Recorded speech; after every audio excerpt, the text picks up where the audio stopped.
Mulți dintre noi credem că dacă Dumnezeu tace și aprobă ceea ce facem noi, Dumnezeu zice însă celui rău: ce tot înșiri tu legile mele și ai în gură legământul meu, când tu urăști mustrările și arunci cuvintele mele înapoi a ta?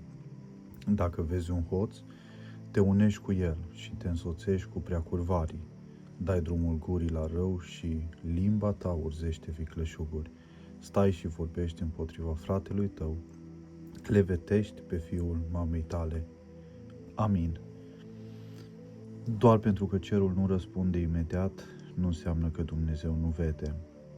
El vede fiecare vorbă, fiecare inimă, fiecare păcat, toate ascunzișurile și prefăcătoriile noastre și totuși tace.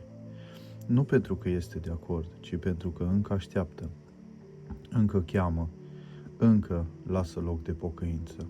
Dar vine clipa când va pune totul sub ochi fiecăruia dintre noi. Mai bine să plângi acum înaintea Lui decât atunci înaintea judecății. Amin.